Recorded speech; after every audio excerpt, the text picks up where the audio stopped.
These contributions are collected by the federal government. The government then holds them in trust for payment of benefits to you and your family. All of that from day one was a lie. It's a lie. There is no trust fund. It is a lie.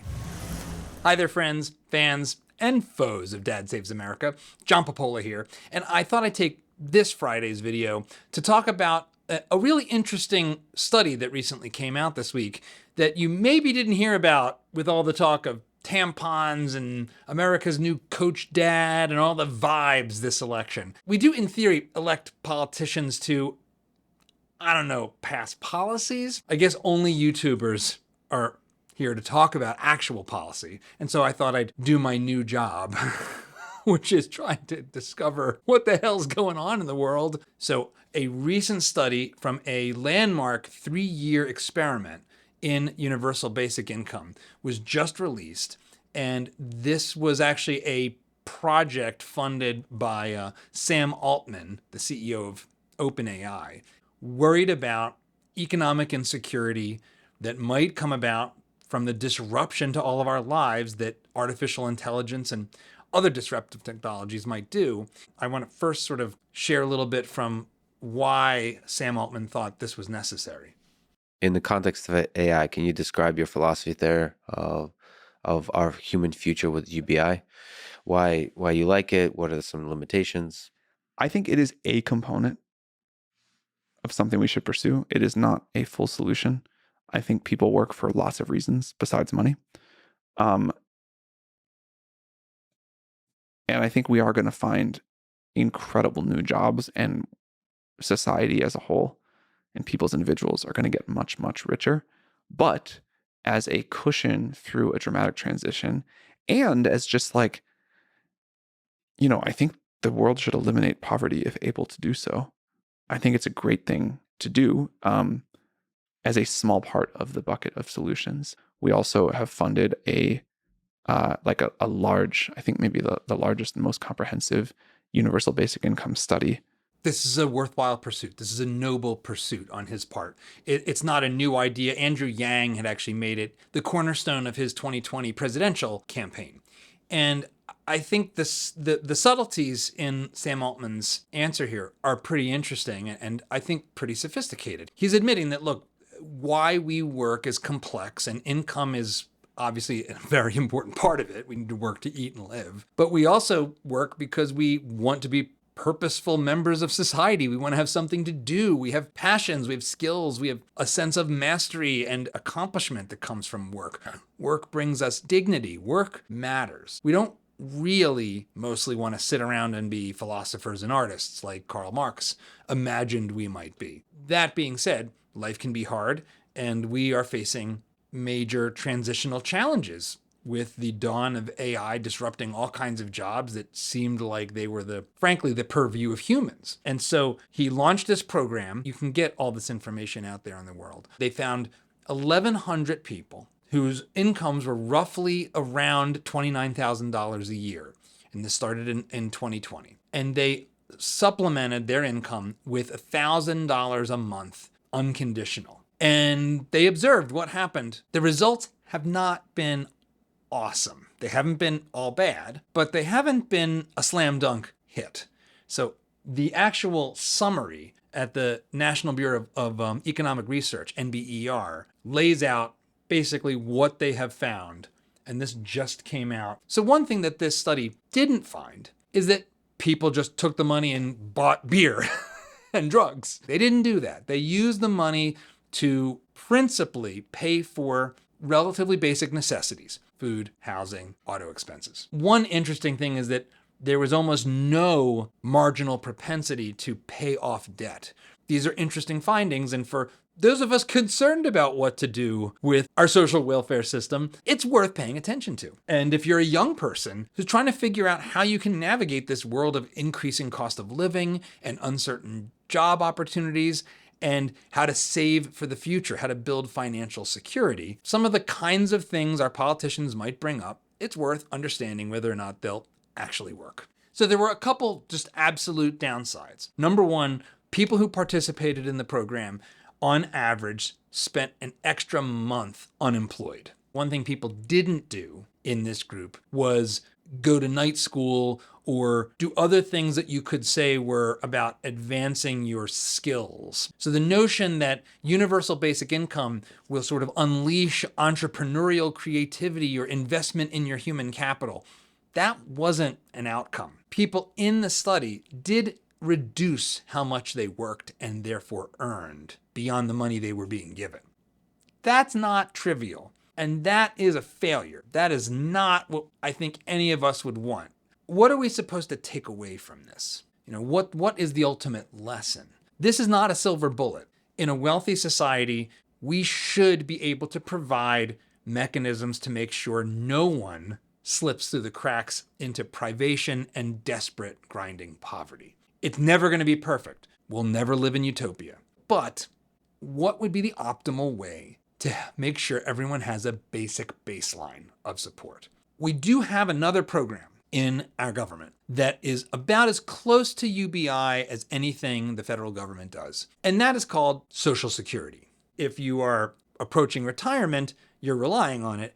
If you're my son's age, you're assuming it's going to be gone before you get old enough to care. As a little reminder, let's go back in time to when the program was early in its inception and was being rolled out to the public. In 1935, Franklin D. Roosevelt put his signature on the Social Security Act.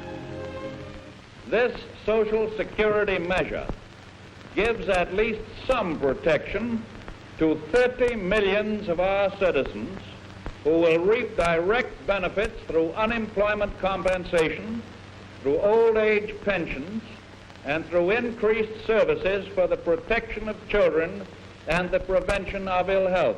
Under the Social Security Act, most American families are now able to ensure for themselves an income that is guaranteed for life. It's an income provided not by charity or relief, but by federal old age and survivors insurance. Insurance that is bought and paid for. Insurance that is bought and paid for. That is what the Roosevelt administration sold to the American public. How did they sell it exactly? How are we told the program works to this very day? Well, it looks something like this. Contributions based on your earnings made regularly by you and millions of your fellow workers, plus equal contributions made by your employers, pay for the program. Got to stop it right there. First lie in the video. That is that you, the worker, contribute to your Social Security program, your Social Security funds, and your employer makes a contribution. This isn't true. So I have been on both sides of this equation. As an employee, you get your paycheck and you see FICA and the withholdings from your paycheck. That is what you see. That is the employee contribution. From the perspective of an employer, I don't care about what your base salary was or what is withheld from it. I care about what you cost me. It is your salary plus all of the taxes, including the employer's side of Social Security, as well as the other things that go into it, unemployment insurance and the like. That money comes out of my checking account as an employer, and I would personally rather it go to you, my employee, than to Uncle Sam. In fact, if it didn't have to go to Uncle Sam, it would go to you. But what all of you need to understand, especially those of you new to the workforce,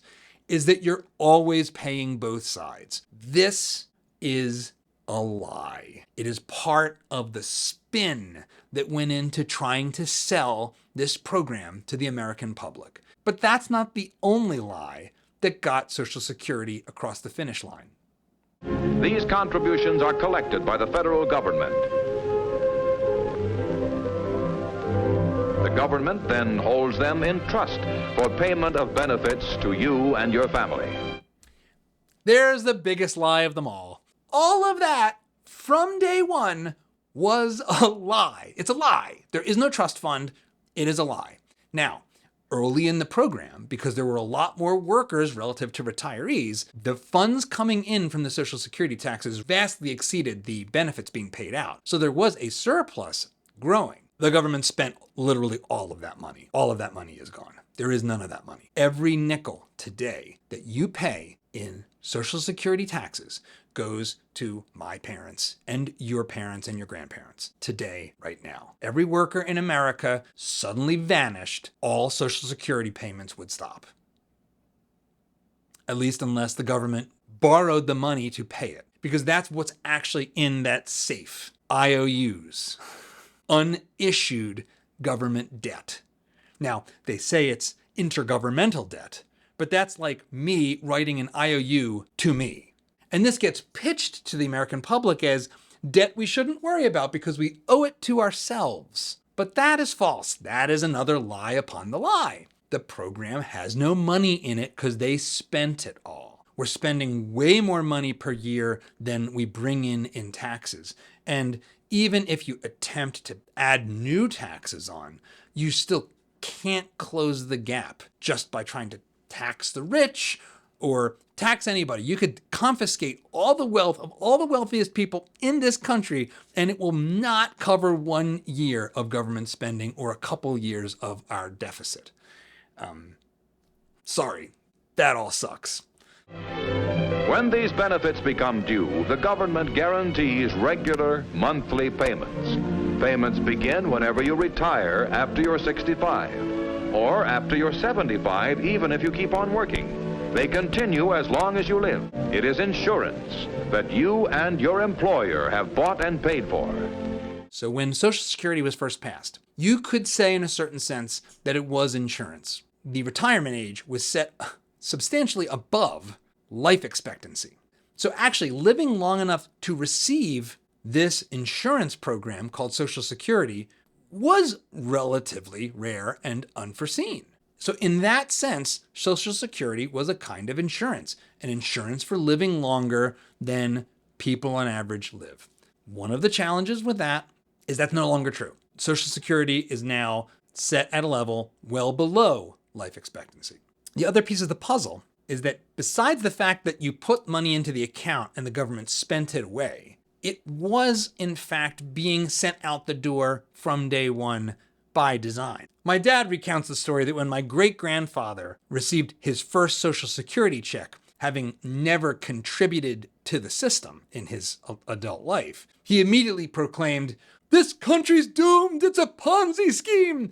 And he said Ponzi scheme with a certain extra amount of dread as a fellow Italian. That is what Social Security is. Technically, it is a Ponzi scheme. It pays its benefits out from new money coming in. It does not do what an actual retirement account with actual investments does, which is to say, I put my money into investments like the stock market and it grows, and then I have more money in the future because of the growth of my investment. That's not a Ponzi scheme. That is money being put to use to create more productivity, to fund new factories, new inventions, new R&D that leads to a bigger, brighter, wealthier world, but specifically bigger, more successful companies that you're investing in. That's how your investments grow. Social Security isn't that. It isn't growing the pie. So what do we do?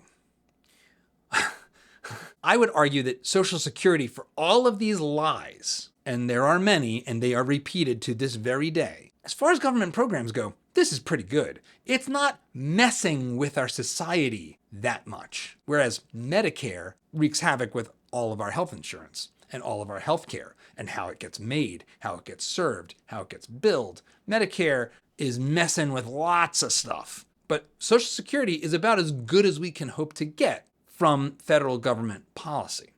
And to sell it, they had to lie through their teeth at every stage about every single frigging mechanism of the way the program works to this very day. So that's the problem. If you find UBI to be interesting and efficient and straightforward and better than the alternatives, as I actually do, and as Friedrich Hayek did, and Milton Friedman, and scores of people who are radical laissez-faire capitalists, you have to confront the fact that a system that's not as elegant as UBI took mountains of lies to get past and isn't even up for discussion in our politics today. If you're like my son, who's just graduated high school and is looking forward to his future in college, or if you've just graduated from college and you're trying to figure out how to navigate this young career of yours, I imagine you're thinking the same things. And that is, this program known as Social Security probably isn't going to be there for me when I get older. So what is going to come next? Could universal basic income be an answer? You look at the cost of living right now, all of the different forces that have aligned against you being able to buy a home, pay off your student loans, afford groceries. I am with you. Don't wait for Superman on the federal scale. He ain't coming. Uncle Sam is a liar. You can't turn to either party to be honest with you about any of this. So what you need to do is get while the getting's good. That's what you need to do. So what do I mean by that? The number one things you should do with the kinds of stuff that we dads tell our kids all the time, but I'll tell you again because it can't be said enough. Wherever you're at, if you can, find a way to spend less money than you make. And as early as possible, invest your savings. I would recommend putting it in low-fee passive investments like an index fund, because while federal deficits have only ever gone in one direction, the stock market, even with booms and busts and pandemics and financial global catastrophes, has continued to go up. And the reason that is not just because the Fed is printing money in its one giant bubble. That's not true. The reason is because, as a whole, the companies that constitute the stock market keep getting more productive. And the ones that aren't fail and die and go away and get replaced. Put a little money away every month, every year, and don't touch it. Don't give it to some mutual fund manager who's going to mess around. You will end up being a millionaire, and you will be in a better position to weather whatever coming fiscal catastrophe is virtually guaranteed to befall us. Whether AI takes your job or not, this is the only choice we face. And I hope that's a bright spot for you, because it is still a choice we have within our control. We might be able to grow our way out of all this, but at least as an individual, you can grow your way out of total insecurity about the future. I hope this was helpful. In a time filled with nonsense, I thought I'd maybe just go a little deeper into things that actually matter. I hope it matters to you. I look forward to doing more videos about fiscal matters and personal financial security in the months to come. Let me know how I did, if it was helpful to you in the way you think about the future, and have a great weekend.